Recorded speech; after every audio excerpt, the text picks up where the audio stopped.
barikiwa. Tutaenda pale tuliachia siku ya Jumapili asubuhi, tulikuwa tunasoma sura ya kwanza. Tutaenda mstari wangapi ule? Mstari wa 5, 6, 7. Nitasoma mpaka, wacha nisome mstari wa 5 na 6 na 7. Kwa kuwa alitangulia kutuchagua ili tufanywe wanawe kwa njia ya Yesu Kristo, sawasawa na uradhi wa mapenzi yake, na usifiwe utukufu wa neema yake, ambaye ametuneemesha katika huyo mpendwa. Katika yeye huyo, kwa damu yake tunao ukombozi wetu, msamaha wa dhambi, sawasawa na wingi wa neema yake. Naye alitusindishia hiyo katika hekima yote na ujuzi. Tunajifundisha kitabu cha Waefeso. Nimesema kwa majuma 3-4 tutakuwa tunaangalia kitabu cha Waefeso, na kusudi la kujifundisha hiki kitabu cha Waefeso maana kinazungumzia kwa kina kuhusu Yesu Kristo Bwana na kile ambacho Yesu Kristo Bwana anafanya maishani mwetu. Bwana asifiwe. Ni vizuri tumjue Yesu Kristo Bwana na tumjue kwa kina, kwa kirefu katika jina la Yesu Kristo, ili tunapomfuata, tunapomwamini katika jina la Yesu, tujue ni nani huyu tunayemwamini, ni nani huyu tunayemfuata, ili tusiwe na shaka, tusiwe na wasiwasi hata wakati mmoja na Yesu Kristo. Unajua kwa nini kanisa linayumba yumba? Kwa nini Wakristo wanayumba yumba? Ni kwa sababu hawajamfahamu, hawajamjua Yesu Kristo kikamilifu. Hatujamjua kwa kiwango kikubwa, hatujamjua, hatujamfahamu.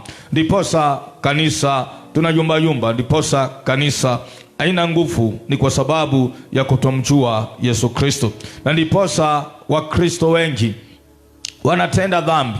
Wakristo wengi hawamaanishi katika imani yao, hawamaanishi katika ibada zao, ni kwa sababu hawajamjua, hawajamfahamu Yesu Kristo kwa kina.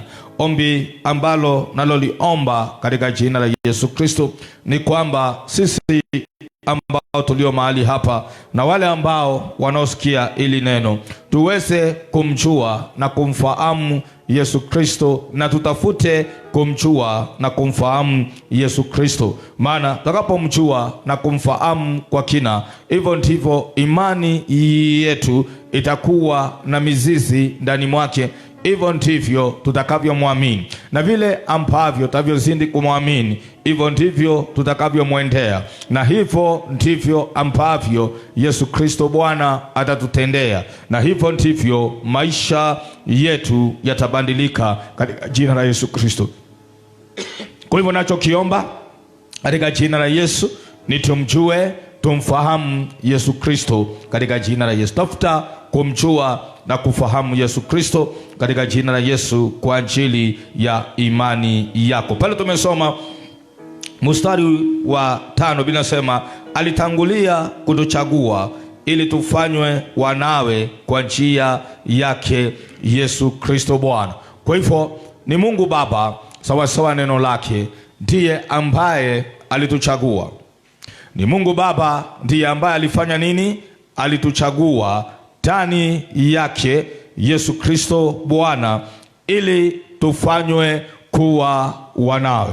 Na Biblia inasema ya kwamba sio nyinyi mlionichagua, bali ni mimi niliyewachagua. Na Biblia inasema hakuna awezaye kuja kwake Yesu Kristo pasipo kuvutwa na Mungu Baba. Kwa hivyo katika jina la Yesu nataka nikwambie, ukiona umeokoka, umemwamini Yesu Kristo kama Bwana na Mwokozi wako, hiyo ni kazi ya Mungu mwenyewe. Haleluya! Ni kazi ya nani? Ya Mungu mwenyewe. Ni Mungu mwenyewe, ni kazi yake, ni muradi wake, ni mpango wake. Haleluya! Ni pendo kuu sana ambalo Mungu amekupenda nalo katika jina la Yesu. Na wacheni waambie katika jina la Yesu Kristo, tusichukulie wokovu na misaa, tuchukulie imani tuliyo nayo kwake Yesu Kristo kwa misaa. Biblia inasema ni yeye Mungu Baba ndiye ambaye alituchagua ndani yake Yesu Kristo. Biblia inasema alituchagua, pale tulisoma mstari wa 4, alituchagua hata kabla misingi ya ulimwengu haijawekwa. Kabla haujazaliwa, Mungu alikuwa amekuona. Kabla nchi haijaumbwa, Mungu alikuwa amekuona. Nisikie hili jambo katika jina la Yesu. Mungu alikuwa amekuona na akakuchagua ndani ya Yesu Kristo Bwana. Kwa hivyo sisi sio bahati mbaya, wala hatuishi kwa kibahati katika jina la Yesu. Hatuishi kibahati, hatuishi kwa kubahatisha. Hapana, hatujabahatisha. Hatuko mahali hapa kwa kubahatisha. Hatuko Kitengela hii kwa kubahatisha. Hatuko hapa kanisani kwa kubahatisha. Hila ni mpango wake Jehova, ni mpango wake Mungu katika jina la Yesu. Maana alituchagua ndani yake Yesu Kristo. Na Biblia inasema alituchagua ili tuwe wanawe ndani ya Kristo Yesu. Haleluya, Bwana asifiwe. Sijui, wacha niwaulize swali katika jina la Yesu Kristo. Haleluya. Niliona gavana mmoja akisema, ni gavana tu, anasema anapata jumbe nyingi kwa vijana wengi, haleluya, hasa wasichana, wakimwambia adopt us, tuwe watoto wako, tuadopti tu, tuwe watoto wako. Bwana asifiwe. Mimi nina swali nikataka nikuulize leo, nipungieni mkono. Leo tuseme Rais Ruto, haleluya, Mheshimiwa Rais Ruto aseme anataka kukuadopti uwe mtoto wake, haleluya, ungesikiaje? Njao na privilege zote uwe nazo za mtoto wa rais, zote za mtoto wa rais siwe na wewe, ungekataa?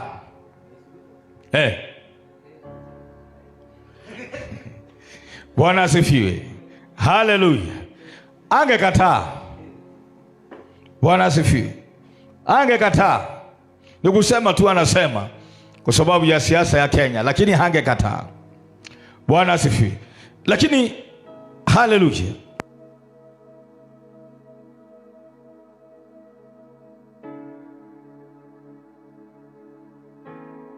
haleluya.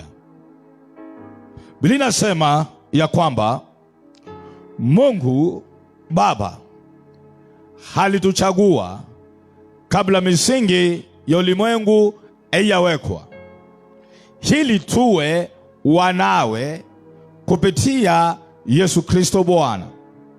Sijui ni nini Mungu aliona kwako, sijui ni nini Mungu aliona kwangu, sijui ni nini Mungu aliona kwetu, akaamua sisi tuwe wanawe ndani ya Kristo Yesu. Haleluya. Sijui ni nini aliona, hili akaamua mimi na wewe tuwe wanawe. Na wacheni waambie, sio jambo la misaa kuwa wana wa Mungu. Huenda tusielewe, huenda tusifahamu inamaanisha nini kuwa watoto wa Mungu. Ni vile hatujui inamaanisha nini. Bwana asifiwe. Na mhubiri moja huwa ananitia moyo, haleluya, na tunazungumza mambo mengi. Wanaambia siku moja akiwa anaelekea kuoa, hakuwa na wazazi, alikuwa na ndugu zake na hakuwa na uwezo, lakini alikuwa anatumikia Mungu. Alikuwa anatumikia nani? Mungu. Na akaambia Mungu, sikia Mungu, mimi nasumbuka na mahari, mimi nasumbuka na harusi. Akamuuliza, je, ewe Mungu, ingalikuwa ni mtoto wa waziri, je, angalisumbuka? Akauliza Mungu hilo swali, naye Mungu akamjibu. Na alimjibu namna hii: waziri mmoja wakati huo alishughulika harusi yake. Gari ya mtoto wa waziri ikambeba. Bwana asifiwe. Na shughuli nyingi zikafanywa. Haleluya. Ni vile alifanya makosa, akasema mtoto wa waziri, na Mungu akampatia kiwango cha waziri, maana alisema mtoto wa waziri. Kama angalisema mtoto wa Mungu, basi Mungu angempatia kiwango cha mtoto wa Mungu katika jina la Yesu. Hivyo Mungu ametuchagua tuwe wanawe ndani ya Kristo Yesu. Tunaendelea, nisikae hapo. Kwa hivyo sisi ni wana wa Mungu, na nimesema sijui ni kitu gani ambacho Mungu aliona ndani yangu, sijui ni kitu gani ambacho Mungu aliona ndani mwako ili atuchague tuwe wanawe. Sijui ni nini aliona, sijui. Haleluya, Bwana asifiwe. Haleluya. Maana kama ni kuchagua sawasawa na vile ambavyo, haleluya. Na wakisha Jumatano tafadhali, mike siko sawa. Niambie kama ni betri, tununue betri, maana sasa hii inaninyonga. Haleluya, katika jina la Yesu. Bwana asifiwe. Maana kama ni vile wanadamu wanavyochagua, basi hatungechaguliwa. Tunaendelea mstari, na sawasawa na uradhi wa mapenzi yake, na usifiwe utukufu wa neema yake, ambayo ametuneemesha katika huyo mpendwa. Haleluya. Bila sema na usifiwe utukufu wa neema yake, ambayo Mungu ametuneemesha ndani ya Kristo Yesu, ambaye ni mpendwa wa Mungu. Haleluya. Kwa nini Yesu Kristo amekuwa mpendwa wa Mungu? Kwa sababu alikubali kusimama katika nafasi yako na nafasi yangu, akachukua dhambi zetu, akachukua makosa yetu, akaenda msalabani. Haleluya. Na Mungu akampenda kwa utiifu, kwa unyenyekevu. Ingawaje alikuwa Mungu, hakuangalia hayo. Ingawaje aliumba mwanadamu, hakuangalia hayo. Alienda msalabani na Mungu akampenda. Na kwa sababu ya upendo ambao Mungu amempenda Yesu Kristo Bwana, Biblia inasema naye ametuneemesha katika huo mpendwa ambaye ni Yesu Kristo. Na ndiposa nisikieni, Yesu anasema chochote ambacho mtaomba Baba kwa jina langu mtatendewa. Kwa sababu Yesu Kristo sawasawa na Biblia anapendwa sana na Mungu, ni mpendwa wa Mungu. Yani siwezi elezea kwa maneno vile ambavyo Yesu Kristo alivyo kwa Mungu. Na ndiposa Mungu amemfanya, amekuwa Mungu, hata yeye ni Mungu. Amepewa jina kubwa kuliko majina yote, ameketishwa mahali pa juu. Tutaangalia katika hili neno la Waefeso vile ambavyo tunavyoendelea. Kwa hivyo tumeneemeshwa ndani ya Yesu Kristo, na ndani yake Yesu Kristo tumekubalika, maana ni mpendwa. Na kuambia katika jina la Yesu, kwa ajili ya Yesu Kristo na sisi kuwa ndani ya Yesu Kristo, tumekubalika na Mungu. Tumekubalika na Mungu katika jina la Yesu. Kwa ajili ya Yesu Kristo tumekubalika na Mungu, na kwa ajili ya Yesu Kristo hakuna kitu chochote ambacho Yesu Kristo Bwana anaweza akatunyima katika jina la Yesu. Hakuna kitu chochote. Mungu Baba utakapomuomba ukiwa ndani ya Kristo Yesu kwa jina la Yesu Kristo. Maana inasema ametuneemesha kwa neema ndani yake mpendwa. Nani? Hallelujah, the beloved. Biblia inasema, Kizungu inasema the beloved, ambaye ni Yesu Kristo, anayependwa na Mungu. Kwa ajili ya upendo ambao Mungu amempenda nao Yesu Kristo, tumekubalika. Kwa ajili ya upendo ambao Mungu anampenda nao Yesu Kristo, chochote ambacho tutataka kwa njia ya Yesu kutoka kwa Baba tunacho katika jina la Yesu Kristo. Ukiwa ndani yake Yesu Kristo, ukiwa ndani yake Yesu Kristo, kwa sababu Biblia inasema he is beloved of God. Yesu is beloved, na tumeneemeshwa kwa sababu ya huo upendo. Kwa sababu ya huo upendo katika jina la Yesu tumeneemeshwa. Hakuna kitu ambacho tunaweza omba kwa jina la Yesu tukiwa ndani ya Yesu sawa sawa na mapenzi na makusudi yake Bwana na Mungu asitende katika jina la Yesu Kristo. Kwa hivyo ukiwa ndani ya Yesu, Yesu anasema ukikaa ndani mwangu na neno langu likae ndani mwako, omba chochote utakacho na Baba aliye juu mbinguni atatenda. Haleluya. Nazungumzia kumjua na kumfahamu Yesu Kristo. Kuwa ndani ya Yesu Kristo Bwana. Wokovu ni zaidi ya kile ambacho tunafikiria. Wokovu ni zaidi ya kile ambacho wanadamu wanafikiria. Wanadamu wanafikiria wokovu ni udhaifu. Wanadamu wanafikiria wokovu ni upumbavu. Wanadamu wanafikiria wokovu ni unyonge. Wokovu ni wale ambao wasio na kitu.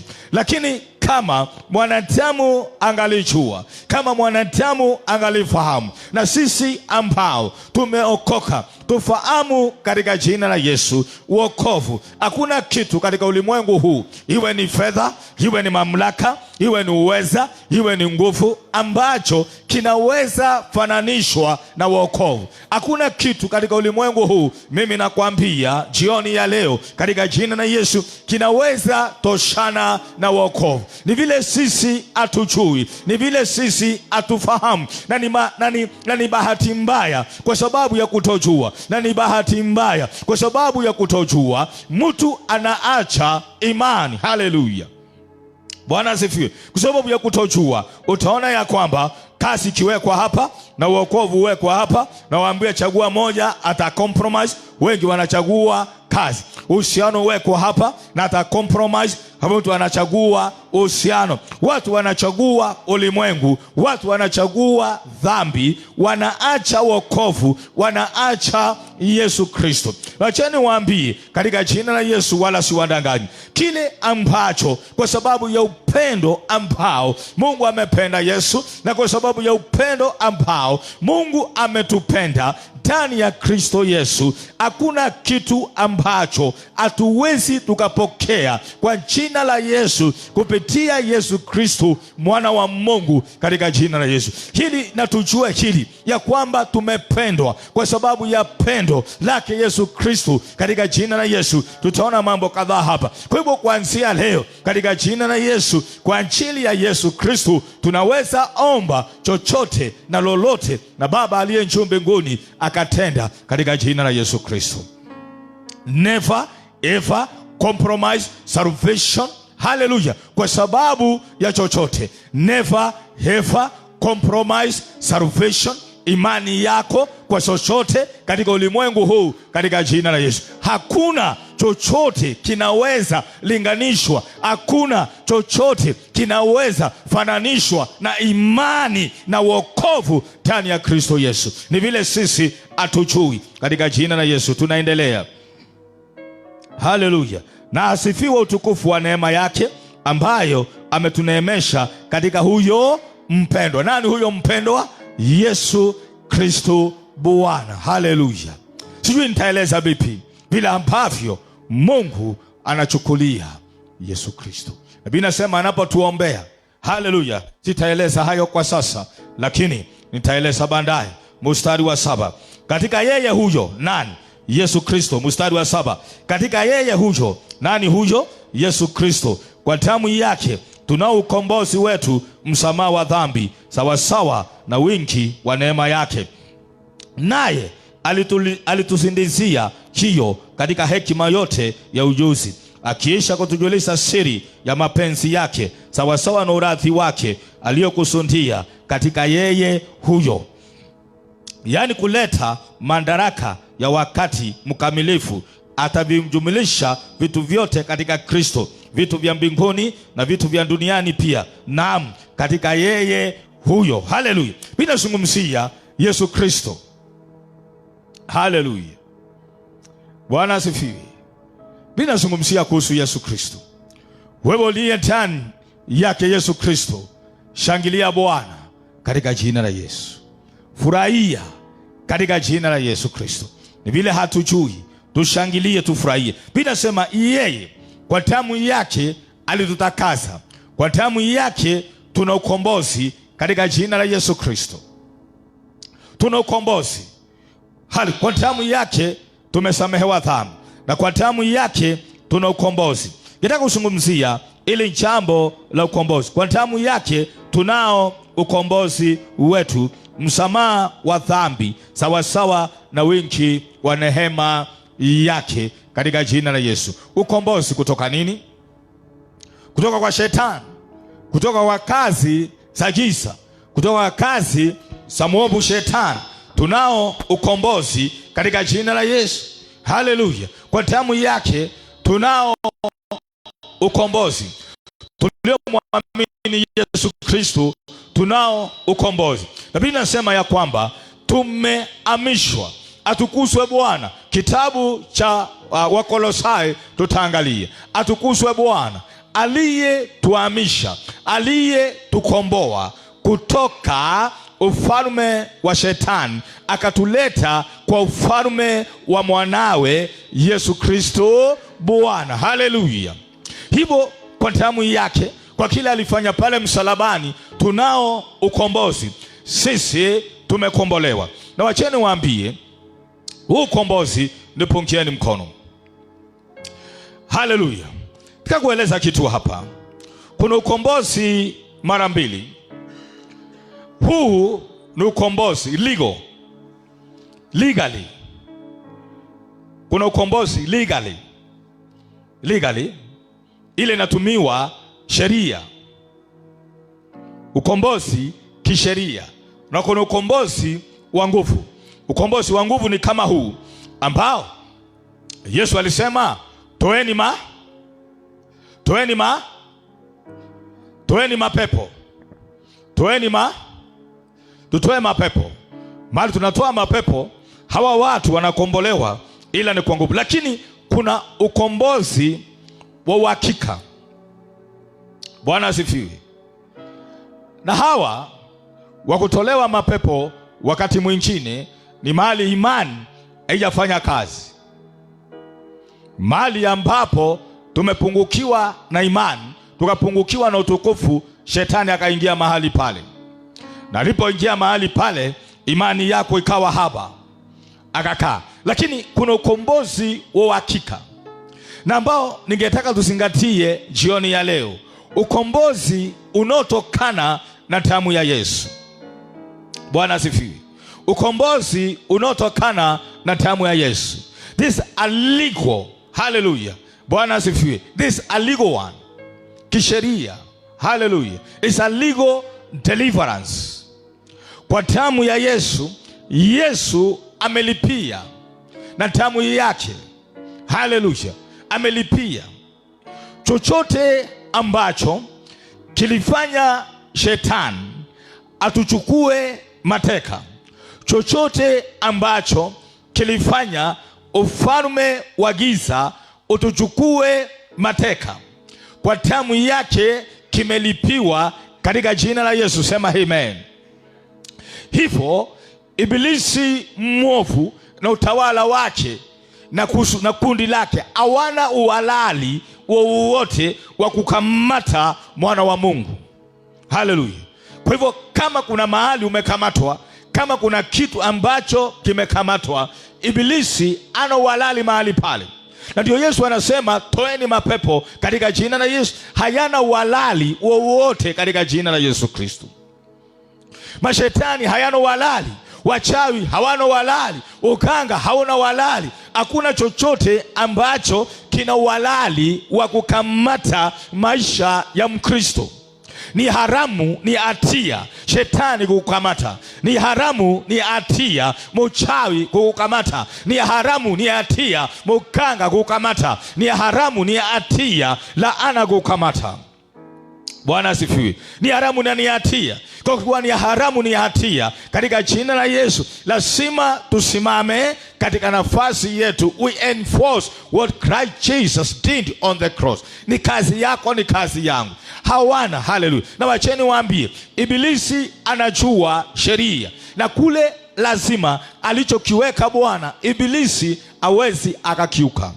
Anakiuka mahali ambapo kwa mwanadamu asiyejua, asiyefahamu.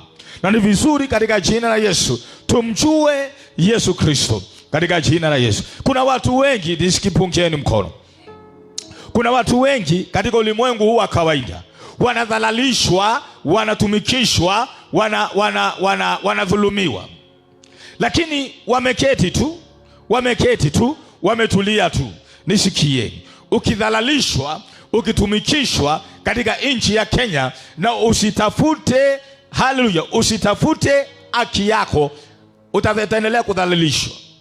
Hivyo ndivyo ilivyo katika ufalme wa Mungu. Ni juu yako, ni juu yangu katika jina la Yesu tutuendee haki yetu katika jina la Yesu, maana tumepata ukombozi. Ibilisi hana uhalali, kuzimu hayana uhalali katika jina la Yesu. Biblia inasema kwa sababu ya damu yake, na kwa damu yake tumepata msamaha wa dhambi. Kwa hivyo Ibilisi, kuzimu, chochote ambacho kinatutatiza, kinakamata chochote, tukiambie la asa. Na ndiposa tukiambia shetani toka, anatoka. Kwa sababu gani? Kile Yesu Kristo Bwana alifanya pale msalabani, atatoka, ataenda. Chochote ya kishetani, simama ukiambie toka katika jina la Yesu, kitatoka. Kwa sababu gani? Ya kile Yesu Kristo alifanya pale msalabani. Nishikieni katika jina la Yesu. Don't entertain Satan in your life. Don't entertain any satanic situation in your life in the name of Jesus Christ. Hallelujah. Nishikieni katika jina la Yesu, wana wa Mungu. Let us not entertain Satan. Let's not entertain satanic situations. Hallelujah. Tusientertain vitu vya kishetani. Tusientertain hali za kishetani. Tusientertain vitu ambavyo tunajua kwa hakika havijatokana na Mungu katika jina la Yesu. Tukatae. Binasema tumpinge shetani. Tunampinga kwa msingi gani? Tunampinga kwa msingi wa kile Yesu Kristo alifanya pale msalabani katika jina la Yesu Kristo. Hatumpingi shetani kwa matendo yetu mema. Hatumpingi shetani kwa jambo lingine lolote lile. Tunaposimama kumpinga shetani, tunampinga shetani. Tunaposimama kupinga kazi za giza, tunaposimama kupinga yule mwovu shetani, tunasimama kwa kile Yesu Kristo alifanya pale msalabani. Bila sema kwa damu yake tumepata ukombozi. Kwa damu yake tumepata msamaha wa dhambi. Hivyo ni damu ya Yesu tunasimamisha katika jina la Yesu. Sio damu ya kuku, haleluya, si damu ya mbuzi, si damu ya binadamu.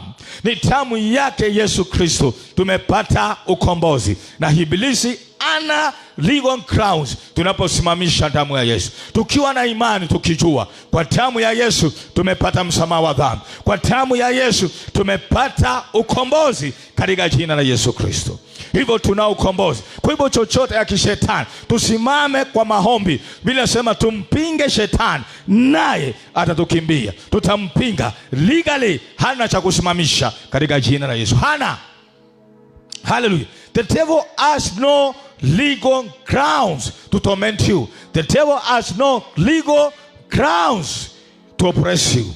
Hana katika jina la Yesu. Tutampinga katika jina la Yesu na tumeshinda. Tu zaidi ya washindi. Tunaendelea katika jina la Yesu. Hallelujah. Kwa hivyo jao, unapoomba ukombozi, unapoomba kwa ajili ya kumshinda shetani, weka msingi wako kwa kile Yesu alifanya pale msalabani. Kwa damu ya Yesu, uchawi umekithiri, ukanga umekithiri, vitu vimekithiri. Simamisha damu ya Yesu. Damu ya Yesu, umesamehewa dhambi, umetakasika. Haleluya! Damu ya Yesu, damu ya Yesu, damu ya Yesu, damu ya Yesu. Haleluya! Sema damu ya Yesu. Damu ya Yesu. Damu ya Yesu ina nguvu sana. Haleluya! Ungalijua nguvu ya damu ya Yesu, watu angalienda kwa uganga, watu angalienda kwa uchawi. Katika jina la Yesu Kristo, kile damu ya Yesu imetufanyia na kile damu ya Yesu inatufanyia katika jina la Yesu Kristo. Kile Mungu ametenda ndani yake Yesu Kristo katika jina la Yesu. Unaendelea mstari wa 8. Naye alitusindishia hiyo katika hekima yote na ujuzi, akiisha kutujulisha siri ya mapenzi yake sawasawa na uradhi wake aliyokusudia katika yeye huyo, mambo ambayo Mungu alikusudia kwetu ndani yake Yesu mwana wa Mungu. Haleluya! Nisikie katika jina la Yesu. Usiache imani, usiache wokovu. Mapenzi na makusudi ya Mungu kwa mwanadamu yanatimia kwake Yesu Kristo Bwana. Hakuna kitu ambacho Mungu anatendea mwanadamu, na mimi nakwambia, nje ya Yesu Kristo Bwana. Narudia tena, nisikie jioni ya leo. Hakuna kitu ambacho Mungu anatendea mwanadamu nje ya Yesu Kristo Bwana. Kwa hivyo, yeyote anayenisikia jioni ya leo na hajamwamini Yesu Kristo Bwana kama Bwana na Mwokozi wake, asitarajie kitu. Mapenzi na makusudi ya Bwana yanatimia ndani yake Yesu Kristo Bwana. Haleluya!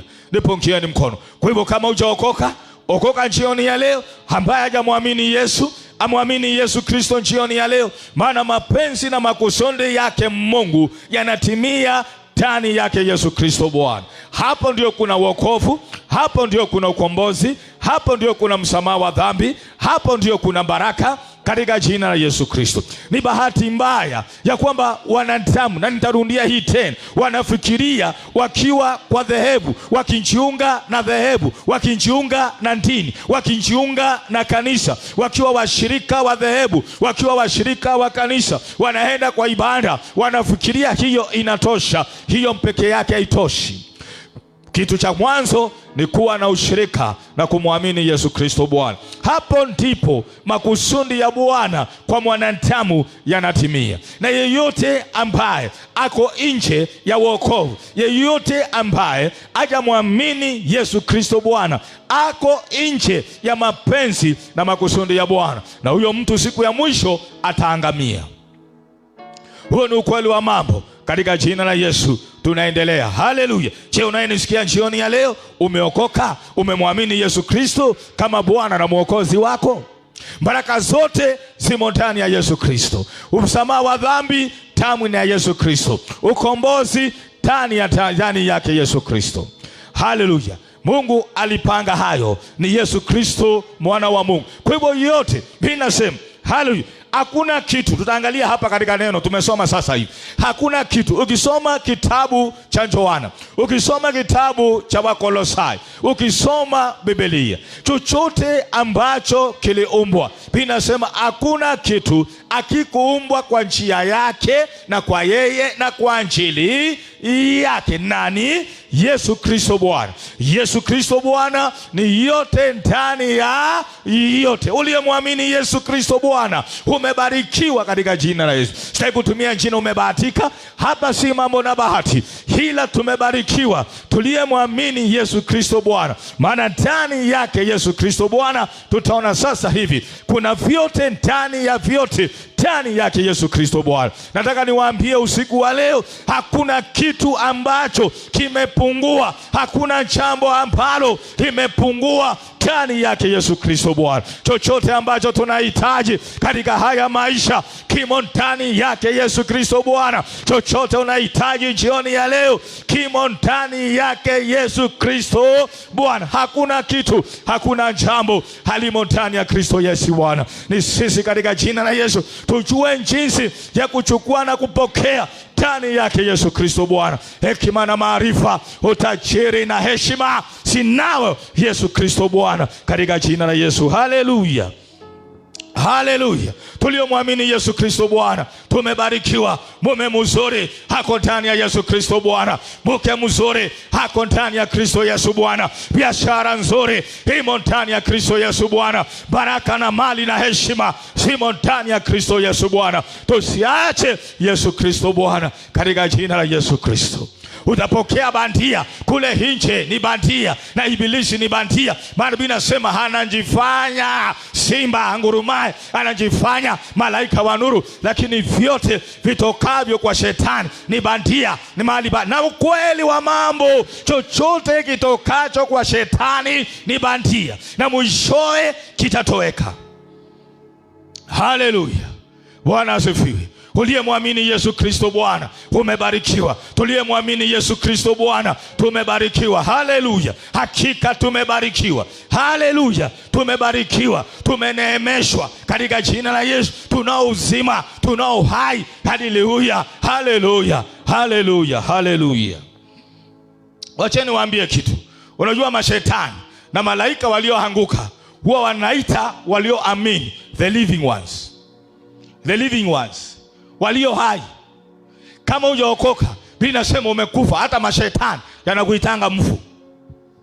Mimi nawaambia ukweli. Haleluya. Usionee injili aibu. Usionee Yesu Kristo aibu. Nisikie kijana, haijalishi vijana wenzako wanakuchukua namna gani, haijalishi wamama wenzako wanakuchukua namna gani, haijalishi unachukuliwa namna gani unaposema umeokoka. Haleluya. Wokovu ni kitu cha dhamana. Ni vile wanadamu hawajui kuwa na Yesu ni kitu cha dhamana, katika jina la Yesu. Usionee wokovu aibu.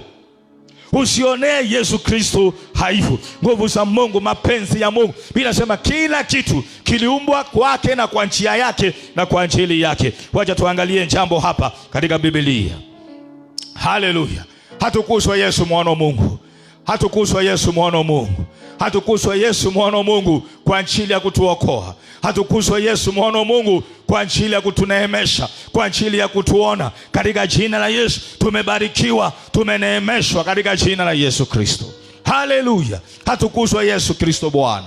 Hainuliwe Yesu Kristo Bwana. Muinue Yesu, mtukuze Yesu. Usione haibu, usione haja, katika jina la Yesu. Hakuna kitu ambacho kinaweza fananishwa, kinaweza linganishwa na kuwa na Yesu Kristo Bwana. Sionei Yesu Kristo haibu, na ndiposa hata kama ni mpeke yangu nafungulia vyombo na ubiri injili, naimba, naomba, simuonei Yesu Kristo haibu wala simuonei haya. Najua uwezo na nguvu na neema iliyo ndani yake Yesu Kristo Bwana. Kwa hivyo sisi tumebarikiwa katika jina la Yesu. Naendelea.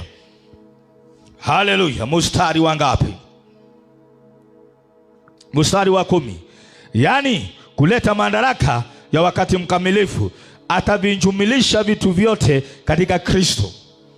Atavinjumulisha vitu vyote katika Kristo. Nisikieni wana wa Mungu. Haleluya. Biblia sema kwa wakati, na niliwaambia nisikie.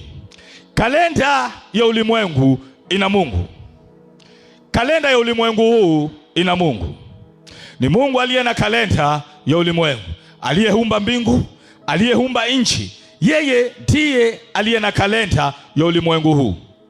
Matukio yanayotukia ulimwenguni huu, hakuna tukio hata moja ambalo liko nje ya mpango na makusudi ya Bwana. Ni sawa sawa shetani na wakala wake wanaweza wakaleta vitu na uleta vitu, lakini nisikieni, shetani na wakala wake wote na utawala wake hawawezi fanya kitu ambacho Mungu amekataa. Narudia tena, shetani hawezi, na nishikieni wana wa Mungu, na wakala wa shetani hawawezi kabisa kufanya kitu ambacho Mungu amekataa. Biblia inasema kwa wakati uliowekwa. Kwa hivyo kuna wakati ambao Mungu ameweka chini ya jua ya kila kitu. Kuna wakati Mungu ameweka, na nisikike na munisikie vizuri. Kama majira ya Mungu yamefika, kama wakati wa Mungu umefika, sawasawa na kusudi lake, sawasawa na mapenzi yake ndani ya Kristo Yesu, wakati wa Mungu umefika. Kama umefika. Hakuna shetani, hakuna ibilisi, hakuna mganga, hakuna mchawi, hakuna pepo, hakuna roho, hakuna nguvu, hakuna uweza. Haijalishi wanajivuna kiasi gani. Ni kwa sababu ya kutojua, ni kwa sababu ya kutofahamu. Kama wangalijua, wangalikuja kwake Yesu Kristo Bwana. Na Biblia inasema kama wangalijua, wangemsulubisha Yesu Kristo Bwana. Kwa Biblia inasema kuna wakati ambapo Mungu atajumuisha kila kitu kwake Yesu Kristo, vitaletwa pamoja. Wacha nisome nielezee kitu hapa katika jina la Yesu.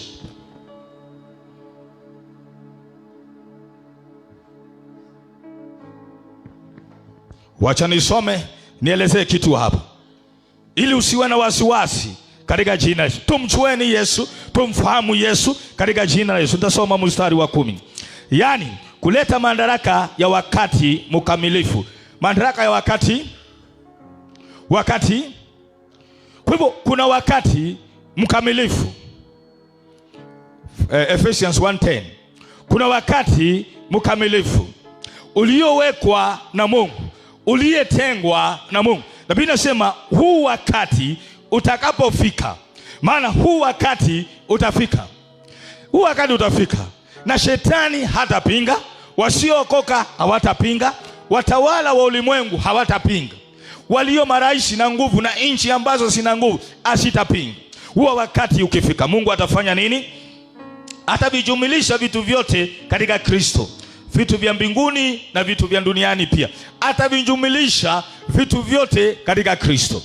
Kwa hivyo vitu vyote, haleluya, vitu vyote vinasema mbinguni na duniani, vitu vyote Mungu atavileta chini ya Kristo Yesu. Na Biblia inasema kila goti litapigwa, kila ulimi hutakiri ya kwamba Yesu Kristo ndiye Bwana. Biblia inasema yeye ndiye mwanzo, tena yeye ndiye mwisho. Shukuru Bwana wewe uliyekuja kwake Yesu Kristo. Na wanadamu wanisikie, wanapofika mwisho, maana mwanadamu atafika mwisho anapotoka ndani ya mwili huu ya hapa duniani, yameisha. Ulimwengu huu utafika mwisho. Mimi nawaambia wanadamu nisikieni, wanadamu watafika mwisho, ulimwengu utafika mwisho. Biblia inasema hata vya mbinguni pia, hata shetani mwenyewe ana mwisho. Ufalme wa giza una mwisho, ufalme wa shetani una mwisho. Biblia inasema pale Mungu atajumuisha vitu vyote chini ya Kristo Yesu. Ufalme wa shetani utakuwa na mwisho, ufalme wa mwanadamu utakuwa na mwisho,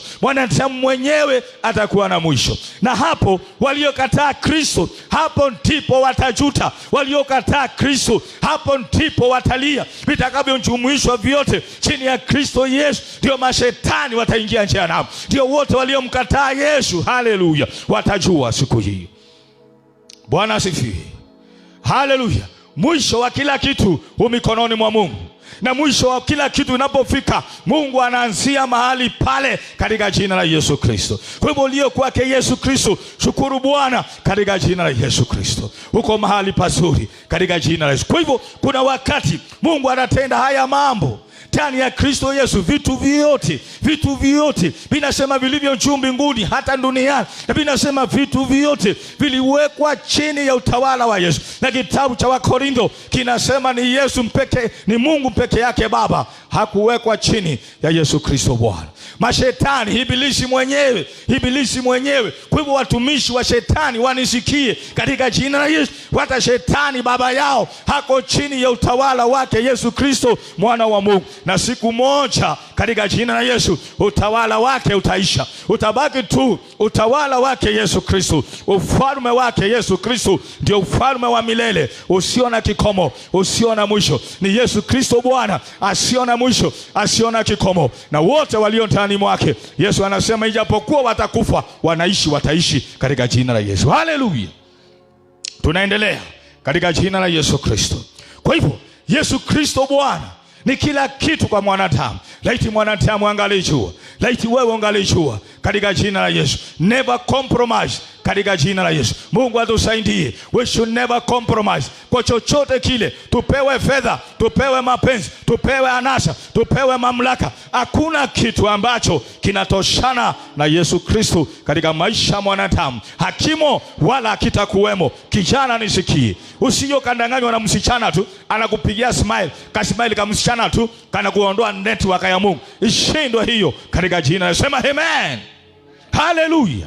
Kasmile tu kama msichana, network ya mbinguni imepotea. Haleluya. Tumjueni Yesu Kristo. Haleluya. Haleluya. Smile tu basi network ya mbinguni imepotea. Hiyo ni kutomjua Yesu Kristo katika jina la Yesu. Nyinyi mko hivyo, si ndio? Njoo anasema mko hivyo na mimi naamini mko hivyo. Uko katika mstari wa 10. Kuleta madaraka ya wakati mkamilifu, atavijumulisha vitu vyote katika Kristo, vitu vya mbinguni na vitu vya duniani pia. Naam, katika yeye huyo. Kwa hivyo kila kitu kitakuwa chini ya miguu ya Yesu. Vizuri kabisa.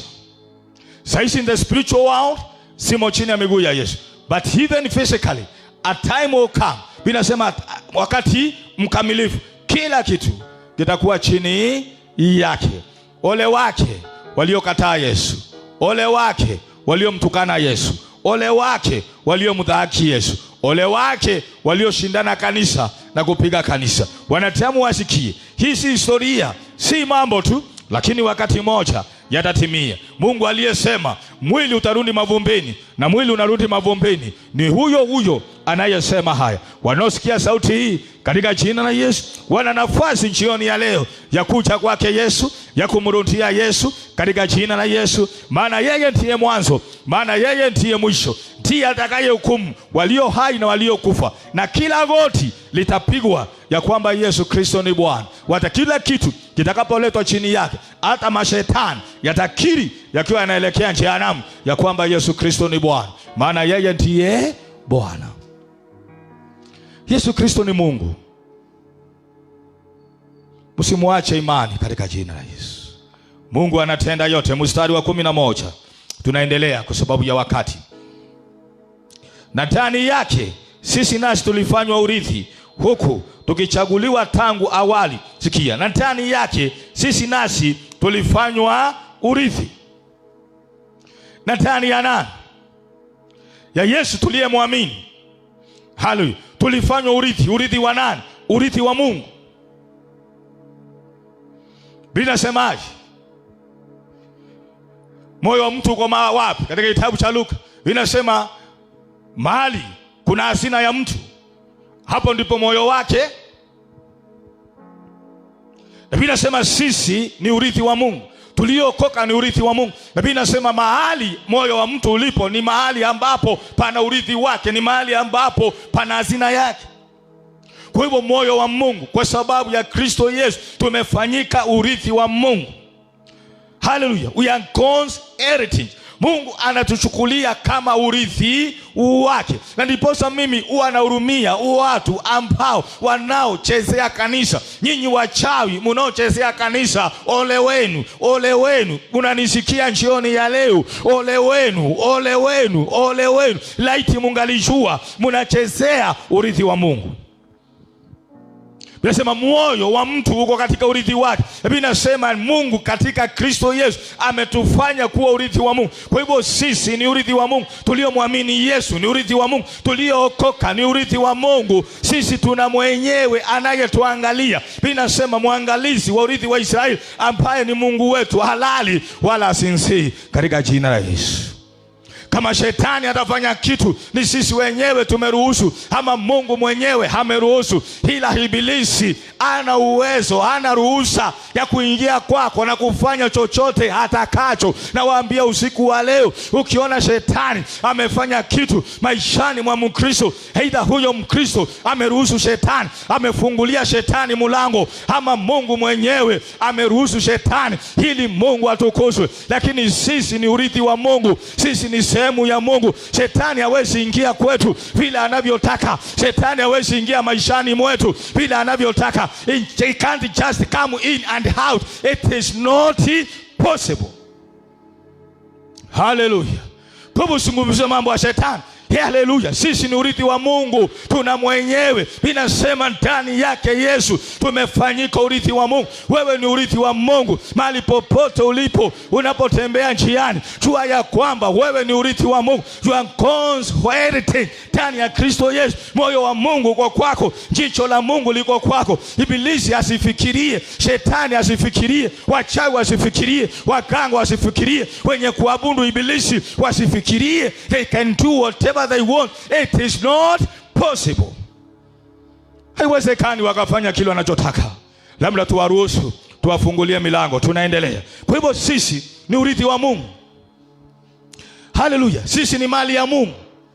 Sisi ni wa Mungu, tu watoto wake, tu urithi wake katika jina la Yesu. Mungu ni baba yetu, sisi tu urithi wake ndani ya Kristo Yesu. Sisi ni wa Mungu, tumefanyika wa Mungu, ni urithi wa Mungu. Haleluya. Mungu ni baba yetu. Haleluya. Mungu ni baba yetu, ni baba yetu. Uhusiano wetu kwa sababu ya Kristo ni wa mwana na baba. Sisi si mayatima katika ulimwengu wa roho. Sisi si mayatima, tunaye baba kupitia Yesu Kristo. Naendelea.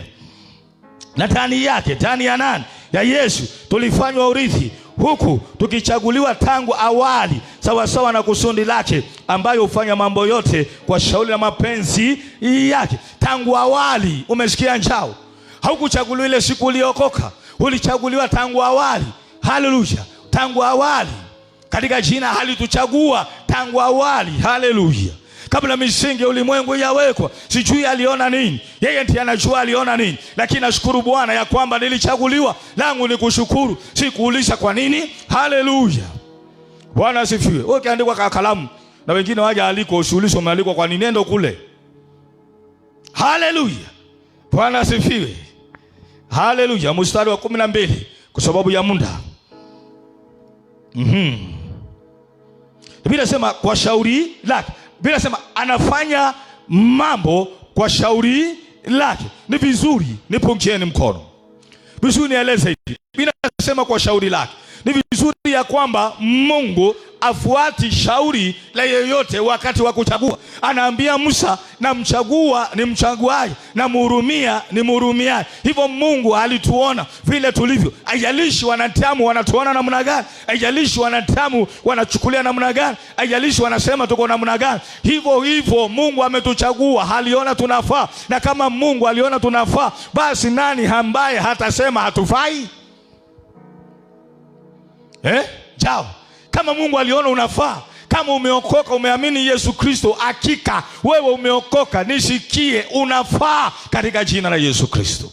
Narudia tena, kama unamwamini Yesu Kristo, unasikia Saimo, kama umeokoka, unafaa. Haijalishi nani anasema haufai, haijalishi nani anakutoa kasoro, haijalishi nani anakutoa makosa, anasema haufai. Mimi nafaa, jinsi nilivyo nafaa.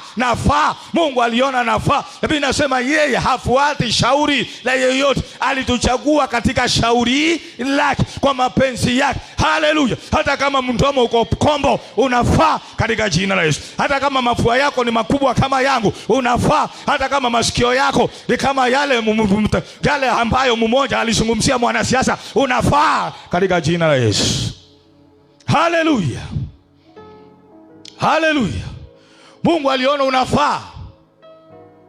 Biblia inasema alituchagua kwa shauri lake. Yeye ndiye anajua kwa nini alituchagua. Tukienda mbinguni tutajua kwa nini alituchagua. Yeyote aliyokoka anafaa. Hawe maskini anafaa, hawe tajiri anafaa, hawe anasoma amefaa, hawe hajasoma amefaa katika jina la Yesu Kristo. Biblia inasema we became accepted. Tutaangalia hivyo sasa hivi. Tunaendelea. Nasi katika huyo 12. Ilikuwa 11. Nasi katika huyo tupate kuwa sifa ya utukufu wake, sisi tuliotangulia kumwekea Kristo tumaini letu. Umesikia? Ili, haleluya, umesikia? Nasi katika huyo tupate kuwa sifa ya utukufu wake. Katika nani? Kristo Yesu. Ndani ya Kristo Yesu Mungu atufanye kuwa sifa, haleluya, ya nani? Ya utukufu wake. Tufanye kuwa sifa ya utukufu wake. Kwa hivyo haijalishi nakaa namna gani leo, lakini hatimaye nitakuwa sifa ya utukufu wa Mungu. Haleluya. Haijalishi mimi niko vipi namna gani. Hiyo ni shinda yako. Hivi unavyonisema, unavyoniangalia, that's your problem. Lakini mimi nasema hatimaye nitakuwa sifa ya utukufu wa Mungu. Watu wataona utukufu wa Mungu. Watu watasifu kwa kile Kristo Yesu atakachokitenda katika jina. Na mwishowe tukapata uzima wa milele. Haleluya. Tutakuwa sifa ya Bwana tukikumbuka kule ambako tumetoka. Haleluya. Sisi tuliotangulia kumwekea Kristo tumaini letu. Kwa hivyo tumaini lako liwe kwa Kristo Yesu. Weka tumaini lako kwa Kristo Yesu na kile ambacho alifanya pale msalabani. Na wasi katika jina la Yesu, tumaini letu liwe ndani ya Kristo Yesu na kile ambacho alifanya pale msalabani. Tumaini lako, tumaini letu liwe kwa Kristo Yesu na kile alifanya pale msalabani. Binasema hatimaye tutakuwa sifa ya utukufu wa Mungu. Tutaletea Mungu utukufu katika jina la Yesu. Mstari wa 13. Nanyi pia katika huyo mmekwisha kulisikia neno la kweli, habari njema za wokovu wenu. Tena mmekwisha kumwamini yeye aliyetia muhuri wa Roho yule wa ahadi aliye mtakatifu. Ndiye arobaini ya urithi wetu, ili kuleta ukombozi wa miliki yake, kuwa sifa na utukufu milele. Haleluya. Nitarudia tena.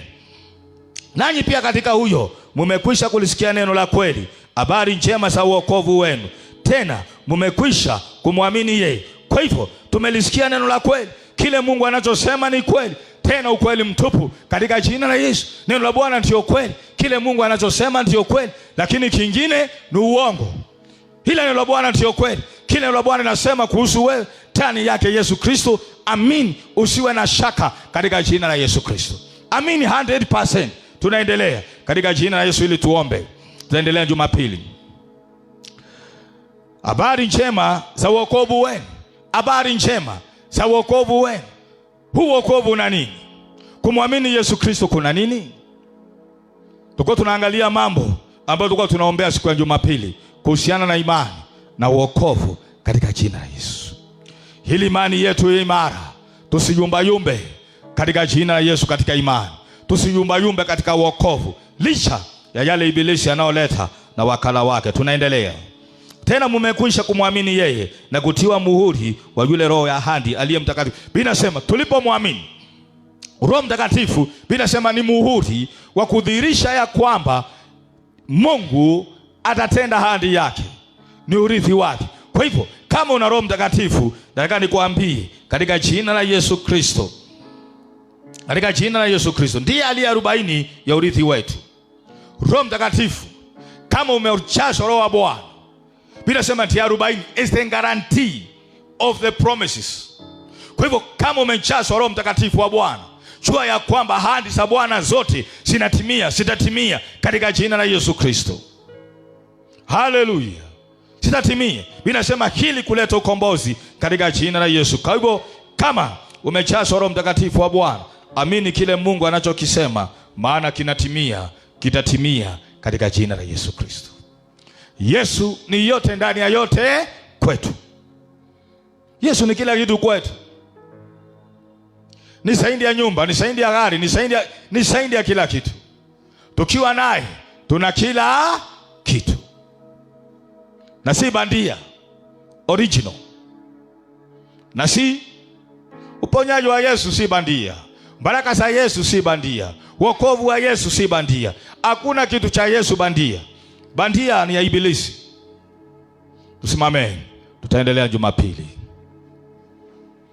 Usilinganishe Yesu Kristo Bwana na chochote. Usilinganishe wokovu na chochote katika jina la Yesu Kristo.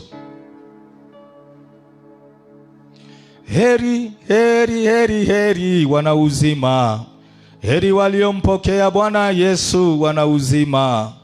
Ukitazama maisha yao yanapendeza. Heri waliompokea Bwana Yesu wana uzima. Heri, heri, heri, heri nakwambia. Heri waliompokea Bwana Yesu wana uzima. Tuna uzima. Tuna uzima. Tunieni mikono yetu. Mungu wetu na Baba yetu, katika jina la Yesu uliyetuchagua ndani yake Yesu Kristo Bwana, jioni ya leo Mungu wetu na Baba yetu tunasema ni asante katika jina lake Yesu mwana wa Mungu. Ni asante Mungu wetu, ni asante Baba yetu, ni asante Yesu Kristo Bwana. Asante kwa ajili ya pendo lako. Asante Bwana kwa ajili ya wokovu na msamaha wa dhambi. Asante kwa ajili ya wokovu. Yesu, uimitiwe katika maisha yetu, utukuzwe katika maisha yetu. Tunasema ni asante jioni ya leo. Asante Baba wa mbinguni. Asante Yesu. Umesema hakuna ajaye kwako utakayemfukuza. Yesu, uko pamoja nasi na utaendelea Bwana kuwa pamoja nasi, na mapenzi na makusudi ya Bwana yatimie kwetu hata milele. Najifunika na damu ya Yesu. Tujifunika na damu ya Yesu. Tufunika kanisa hili, tufunika ukumbi huu, tufunika kila moja Yesu Kristo na damu yako. Bwana Yesu, yote yanakamilika, yanatimia ndani mwako. Chochote wanahitaji hawa watu jioni ya leo, Yesu watendewe. Yesu watendewe. Tutendewe Yesu.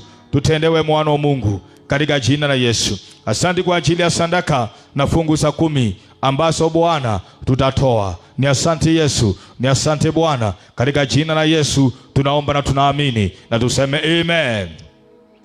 Pigeni Bwana wetu Yesu Kristo makofi.